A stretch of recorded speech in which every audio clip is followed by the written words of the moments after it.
Good morning. This is Pastor Ernie Lewis of the Blue Point Church in Sisney. And our thoughts today for Tuesday have to do with clutter.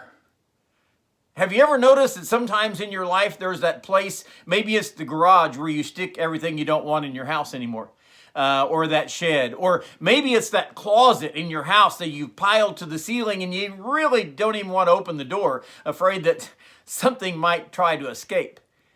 Well, unfortunately, clutter sometimes happens in our spiritual lives too. In the book of Hebrews, chapter 12, the author is talking about running a race. Actually, he mentions in chapter 11 all those who have gone on before us, and now he says they're gathered together to watch us.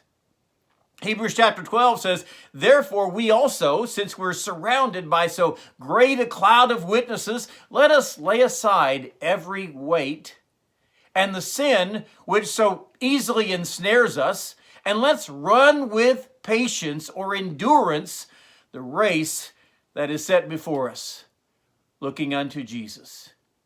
You know, we know all those who have gone on before, the heroes of the faith, or maybe you even know a few personally who have gone on before us, left this life and entered into the pearly gates to heaven. And now they look down upon us and watch as we run the race. You know how a runner prepares for a race. He always puts those large weights around his ankles and ties them to his shoes. He gathers a weight in either hand, puts on probably the most cumbersome coat or clothing that he has. Can you imagine what that guy looks like at the beginning of the race? This guy's an idiot. You know, he's not going to do any good. Well, I'm afraid sometimes we look like that person. And maybe sometimes we know the outcome. We would struggle, we would not be able to run, we would lose our endurance all along the way. And today we need to get ready for the race, the Christian life, following the Lord.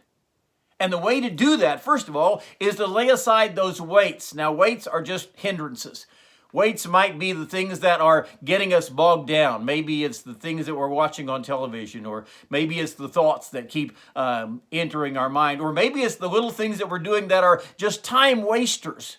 Get rid of those weights. Throw those all aside so that you can run this race. And of course, he said, the sin which so easily ensnares us. We know what those things are, and actually they're different for each of us.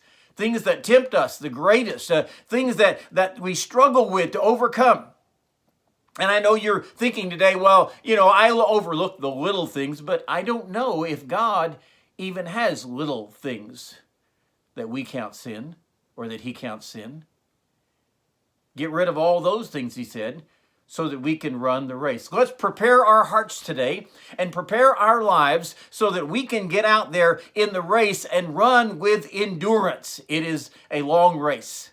Sometimes there are some grueling stretches that we have to go through, but it ultimately leads to heaven and eternity if we're faithful in the race. And at the end of that race, he says, we're looking unto Jesus, the author and the finisher of our faith. Let's get ready today and let's run that race with endurance, laying aside the weights and the sin. And let's do our best today to serve the Lord faithfully.